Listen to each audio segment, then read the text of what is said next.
Welcome back. This is Confessions of a Wedding Band, brought to you by all of us here at the Martini Shot. This is a podcast where we document our shenanigans both on and off stage and discuss our originals. We are a local band out of Southern Colorado where we have 25 years of fun stories that we'd like to remember. Our first idea was to write a book, but since none of us have written a book before, Confessions of a Wedding Band was born.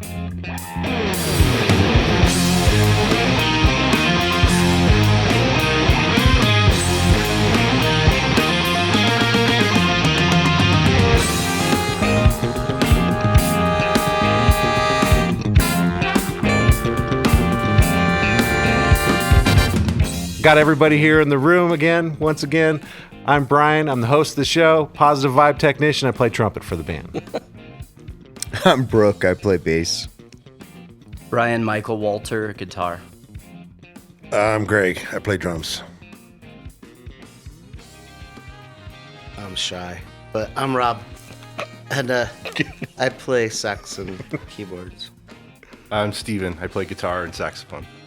Andy, singer and guitar. What the fuck was that?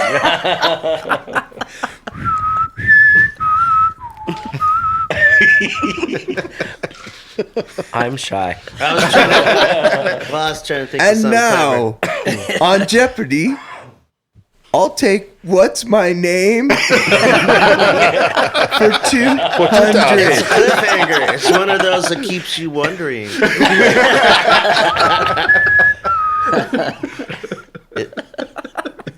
It's to draw them in. I wonder what he's gonna say. Well, I had about 10 things, but I decided no. We're blown away that we are playing a wedding, and Julia Roberts is there as the matron of honor. I remember probably half an hour of Ryan and I standing next to the mixing board with nothing to do other than talk about how we were going to get a picture with Julia Roberts. And we stood there, like usually we'd be at the bar or we'd be wherever our green room was or, doing that kind of thing. No, Ryan and I stood next to the mixing board pretending that we were doing something, pretending like we're moving faders or whatnot. And just like, I was like, how are we going to meet Julia Roberts? I mean, she's right there. She's eating dinner. But did you ever think that, Julia Roberts was thinking, how will I ever get a picture with the Martini Shot? And I think we found out later on that could have been a thing, because the whole idea was, okay, I think maybe the way to get to her You is can't go do it through right in the her middle husband. of the ceremony. I mean, Well, they thanked the us reception. for doing it privately in the hall. Yeah, That because was we were nice. trying to figure out how not to be creepers. Yeah, because we didn't want to be But- creepers. We didn't want to be strange and do it in front of the entire wedding and all that kind of things. But I felt like, okay, that's what I do. I go through the husband and talk to him. Mm-hmm. And my ex-brother-in-law was actually working at Southside Johnny's at the time, and he had told me that Julia Roberts, her husband, and this entire wedding party was at Southside Johnny's the night prior, and they were bummed that we weren't there because they heard that we were going to be the band for the wedding, and they came to see us, and we weren't playing because we had moved the schedule around. Brooke had moved the schedule around to where we didn't play at Johnny's that weekend. We had to move the weekend, and we ended up playing this wedding, which at that time we had no idea was going to be a wedding that Julia Roberts was the matron of honor.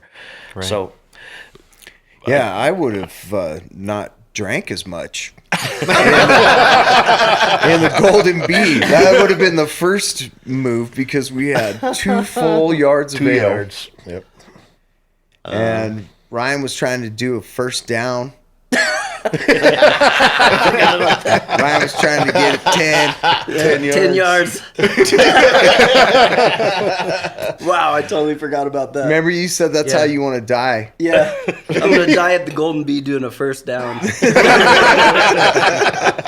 And so we were not in the greatest shape. And I remember we walked up there trying to be cool. And then it was like, oh my God, there's Julia Roberts and then she Daniel. actually, And we got our picture. And I was like man, not doing great. And then we had to go play, and for some reason we played really, really well. Yeah. And I felt like it was like a movie set because they were dancing in front of us, and we're doing Wonderful she's dancing Tonight. right there. And we're singing that song, and she's in the center of the ballroom. You know, of course, everybody's going to look at her. I mean, she's gorgeous, right? She's who she is. And they were so down to earth and very cool. But I'll never forget that moment where it was like, where are the cameras at? You know, like, Well, I do we remember get you- paid I to remember you like turning- scale to be the band in this movie? We're playing in I this thought it was crystal weird. ballroom. I mean, it's the crystal ballroom. If you've ever been to the Broadmoor, it's beautiful. The chandeliers are, the entire ceiling is chandeliers. And Brooke looked at me. He goes, "Is this really happening? This is like a movie." And we, Well, it was I crazy. gotta say one thing, like, you know, that goes with my lateness to everything. But, like, you guys got off the stage, Including this podcast. okay, Okay, we got off the stage. Yeah. and I was the only one still like putting shit down and doing stuff. And she came up and she goes, "You guys are really good." And I was like, Slack jawed. Thank you, Mrs. Robert. Nice lady. I mean, Thank but you, she Miss did. I was like, Roberts. she like, because you guys were gone. That's what you get. And she like came up to the. You've never even told that story. She came up to the. She came up to the stage and she goes, "You guys are really good." God, all these drives we've had, I've gigs never since heard then, that. and I've you never never told heard me either. that story, man. So you had one-on-one with Julie Roberts. Well, if you want to, yeah, no, I wish, but no. Sounds like she talked to you personally. Vocalize these. So okay, so just to Nah, it was because I don't want to say nothing bad, but I think you got nervous and actually kind of fumbled some words when she was dancing in front of you. I don't know. Did you? I did. I know I did. It was surreal. I did. barely even remember. what I happened. I absolutely just remember fumbled trying my to words. keep Who it wouldn't, together, you know? man. Yeah. Like, just play the right mean, notes, dude. yeah. Be cool. And I was like, just don't like blow this. And I was just like, I'm always slow. So, yeah, I was like the last one off the stage, and she said, "You guys are really good." Jeez. So just to clarify the story, so Ryan and I are standing there for, like I say, half an hour, right next to the soundboard, with no reason to be at the soundboard other than we were in the same room as Julia Roberts, and we're together trying to figure out, how do we make this happen? We need to have a photo with our band next to Julia Roberts. How do we do it? Yeah. So I just decided, like, the way to get to her is probably through Danny, her husband, right? And so just all of a sudden, he starts walking towards the restroom. And I followed him. And I'm like, now or never. Now or never. I got to get this done. Right. So I followed him to the restroom, and it's a small restroom with 2 urinals and a stall. And he goes to go to the bathroom, and I just pretended like I had to go to the bathroom. I did not have to go to the bathroom. And the rest of us are just like out in the hall waiting. I wonder what happened. I wonder what's going to happen. And so, so I'm standing at the urinal, not doing anything. I pretending like I have to go to the bathroom. And he looks over, not weird or anything, but he looks over and he goes, "Are you in the band?" And I thought to myself, "Are you kidding me? Did he just recognize me?" And I go, "Yeah, man, I'm in the band." And he goes, "Oh, we came to Southside Johnny's last night to see you. We've heard you guys are so great. We really wanted to come and check you guys out, and you weren't there." I'm like, "Oh, man." And I started telling him the story about how we had to move the gig because we were playing this wedding. We're excited to play the wedding. He goes, "Man, I'm so excited to hear you guys. Like, totally heard that you guys are cool and really excited to dance to you guys tonight." I said, "Oh, that's so awesome." When we go out, we wash our hands. I didn't need to wash my hands because I wasn't going to bed, but I did anyway. And we go out into the hall, and we're walking down the hallway of the Broadmoor, and this lady comes up and says, "Hey, I wanted to talk to you a little bit about that gorilla documentary that you made." And he kind of looks at me, and looks at her and kind of just tells her, like, sorry, I'm in the middle of a conversation. I said, He used you for an escape. He used us, which is us for an awesome. escape. Like, you helped him too, Yeah, which is cool. So the least they could do is give us a picture, And right? so I said, at that point, I was like, well, this is the perfect time for me to say, can I get you away from this lady that wants to talk to you about your gorilla documentary, and you can come take a picture with the band? And so I said, hey, would you mind taking a picture with the band? And of course, the lady that is wanting to talk about the gorilla documentary goes, I know, fans. It's just, I can't believe that, you know. She's in the upper echelon, right? With him as a cinematographer. And Danny looks at her right? and goes, no, I need to take this picture. I need to have this picture real quick. And he was thanking me as we were walking away from this lady. Like, thanks for getting me away from this chick. And so he goes to, surreal. He goes to Julia Roberts and says, hey, babe, this is the band. And she goes, oh, wow, cool. We were so excited to see you last night at Southside Johnny's. And he goes, can we get a picture with the band? Would you mind if we took a picture? And I'm like, the husband is saying, can we please have a picture with you?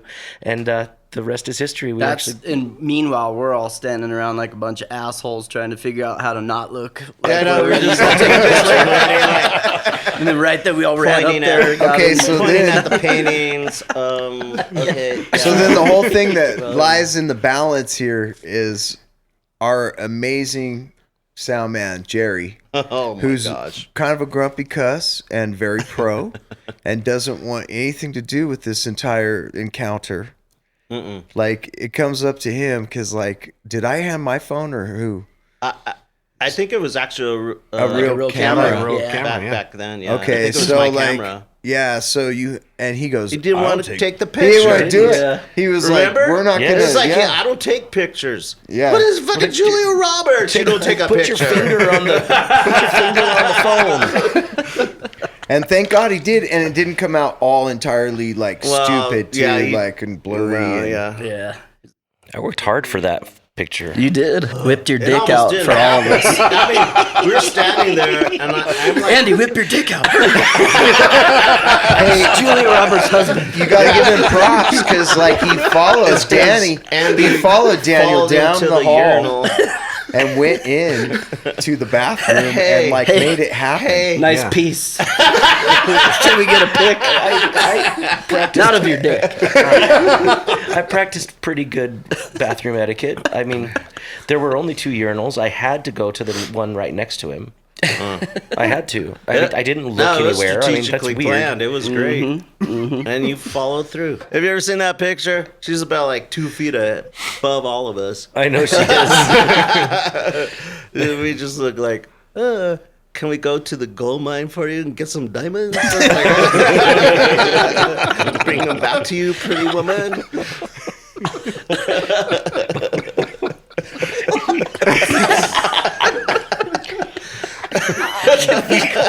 We do look shorter than her, like way shorter. We are pretty shorter than, well, she has heels, but she's still probably taller.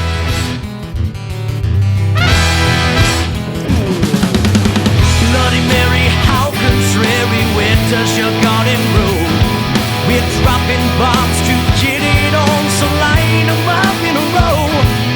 A margarita for the senorita and a Chardonnay for me. Roll out the barrel for that bitch Carol, I ain't got no place to be. Your part-time's not mine. When I'm drinking, I stop thinking about the taste of you. Tastes so fine, it's closing time. 2 shots to make a move. Catch a buzz like life it does. Nasty goes down smooth. When I'm drinking, I stop thinking.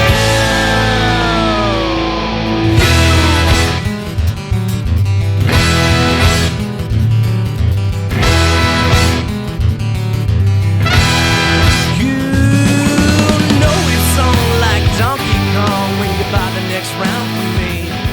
Hot buttered rum, let's have some fun and set that monkey free. All right, you heard a little bit from our probably our only country song that we play. This one's called Brountry. And wow, a lot of things happening in that song. Yeah, and what a attempt at a Nashville song it is, and I think even the lyricists, as brilliant as they are coming out of Nashville by the hundreds, could not compete with the exquisite lyricism that we applied in this tune. Such as catch a buzz like Lightyear does. Genius. Genius.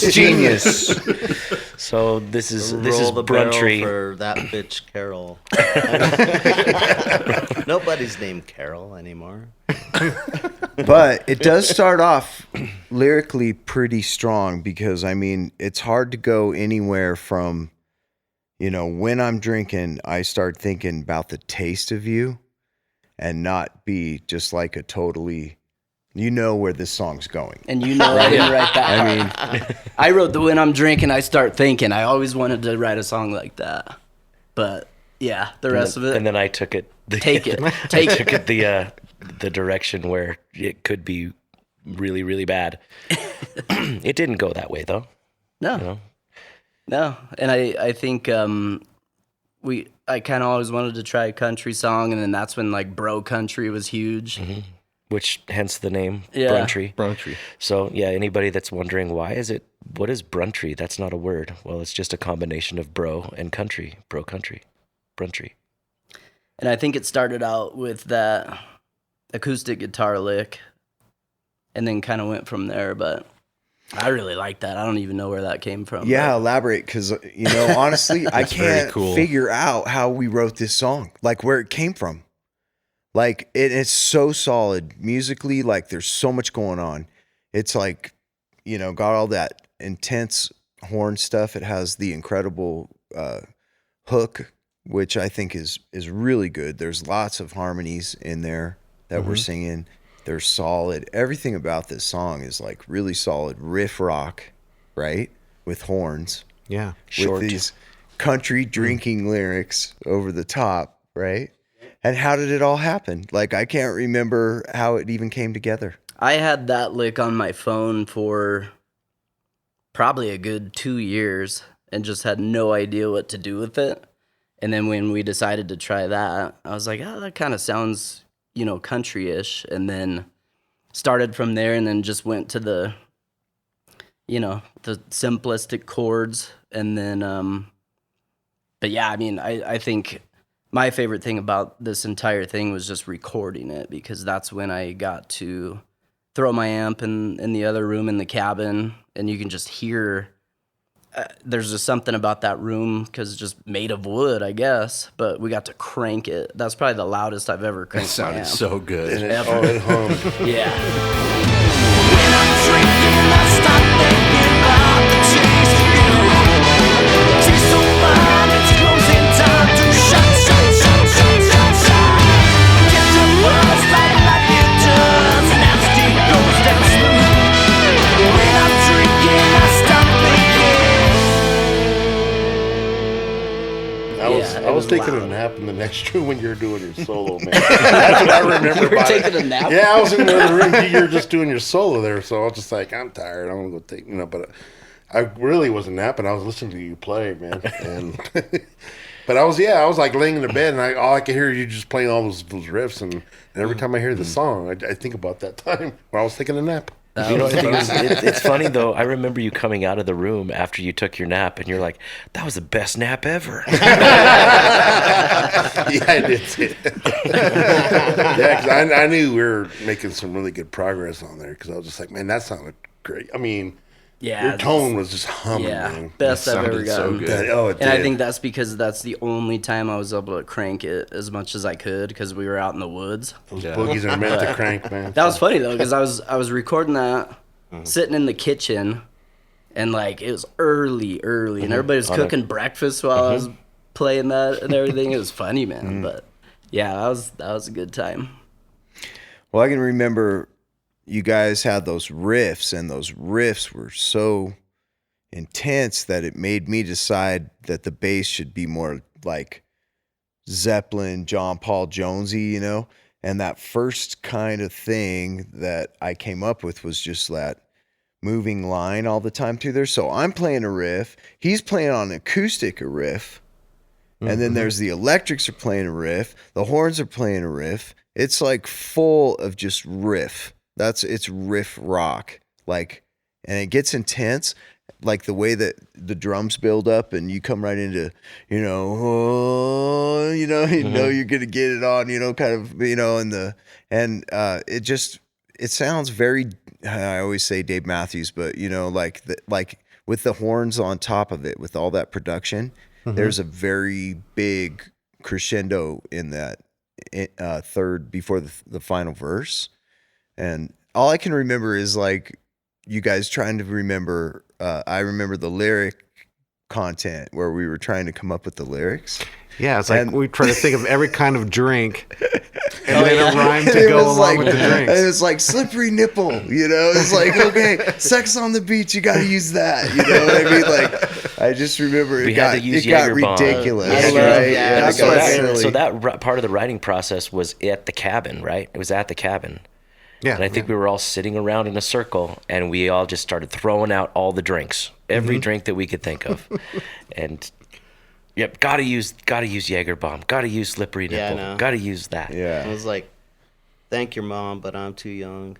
Which, yeah, they're horrible, like, you know, buzz like those lyrics are around. like whatever, but And we started that one out in Denver, and I think we took a couple of runs at it, and I just could not get that guitar part, and we were running out of time. Yeah. So I think I don't even know if we used any of it, did we? I don't. From Denver? I think we may have used like the initial rhythm tracks, but you might have overdubbed all of your guitars. I at the think I cabin. did. And actually, the final acoustic stuff was in Andy's spare bedroom. Yeah, that's with right. Brooke staring over my shoulder the entire time. He's like, "You can do it again. You can do it better." I'm like, "Fuck, this is hard." I think the drums, the bass, and Andy's guitars are all from Denver. I was just about to ask that I'm 'cause pretty I don't sure. remember Because I don't think we re-recorded. at Not drums. The cabin. No. No. No, drums were all in All Yeah, in Denver. Yeah. well, it's funny we keep going back to the guitar parts because like that ding is like stupid hard arpeggios on an yeah. acoustic, okay? And then I always love the end of the guitar solo because when he comes out, he makes like a laughing sound like that, wah, wah, wah, wah, right? And that's like a Steve Vai thing, like almost Yeah. from like David Lee Roth, you Right, know? That's yeah. like a Yankee Rose kind of thing, right? Yeah. And so the whole like solo reminds me of quintessential Hair, 80s. You know, it has like just such tasty chops in it, and the horn parts. It's hard to make a decision. I really do believe like when you get to that hook in the chorus, that's the best chorus we've ever written. That's the best hook we've I agree. ever written. I agree. And the harmonies and the vocals are really solid. They are You can very- listen to that. You can listen to the horn parts, which are aggressive, and you can listen to all the guitar layers. You can listen to how punchy the drums are on the track. Like everything is just like something that if we did do that live, which we can reproduce live, you know, like then it's probably one of the better tracks that we've ever written. We need to play this song more, right? I don't know why we don't, because I agree with Brooke absolutely 100%. Like as far as any tune that we ever wrote and recorded, this is the most commercial. I really believe For that. sure. It's Even when we unique. started playing it, people were singing it right away and Yep. then asking like, well, who was that? Who was that? So So why are we not playing it? We should be playing it. I just remember I was mixing it, and I'm like, it needs to sound bigger, so I added a guitar part. It needs to sound bigger. Add another guitar part. it sounds then- pretty fucking big. And I think you played like 2 acoustic tracks that are in there as well. Yep. There's probably a dozen guitar tracks on that Yeah. song. It's funny. There's a wall of guitars. And then I'm like, the horns need to be bigger. I added a Barry part. And that was when I started writing my solos instead of just going for it, you know? And yeah, I remember writing that one. I was like, dude, that's pretty cool.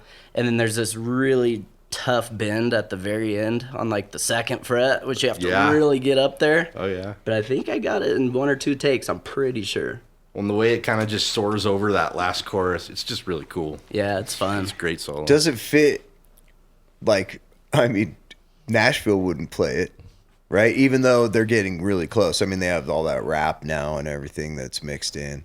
I always But and thought I we don't would sell think it. like adult contemporary would like it because it definitely doesn't have the lyrical content that they would like. But yeah, it's a unique song because who writes a country song with horns that hit that hard?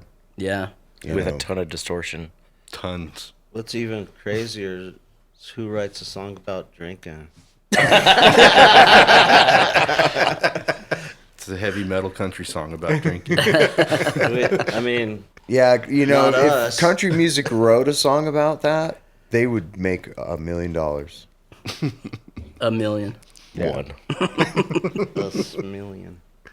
No, I always thought if we Simoleons. sold it and they just changed it and made it like more country, Right? Just I think it would work. I really do. they just have to change some of the lyrics. And I have had people come up to me and be like that's the one you should sell.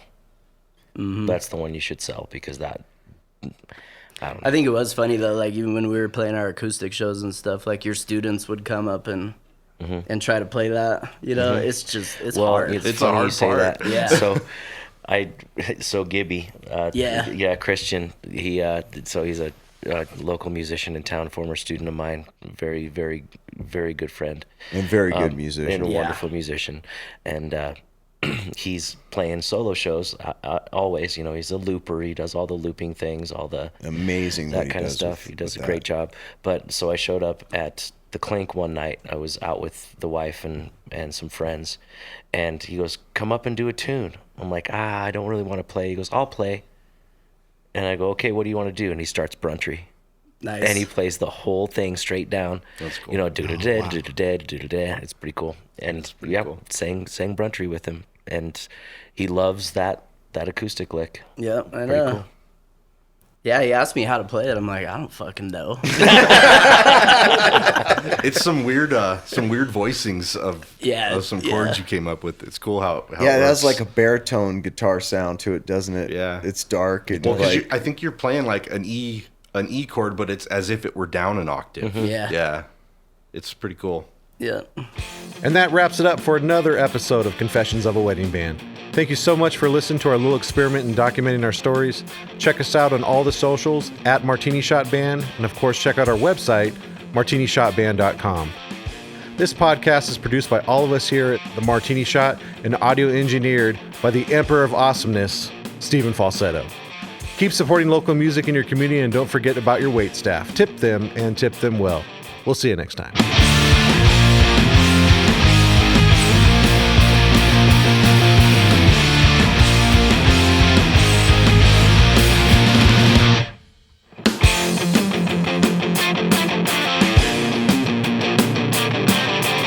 The clock is ticking and I'm not sticking around. The wall has rotted, it's burning to the ground. Searching and searching, there's something to be found. The clock is ticking and I'm not sticking around.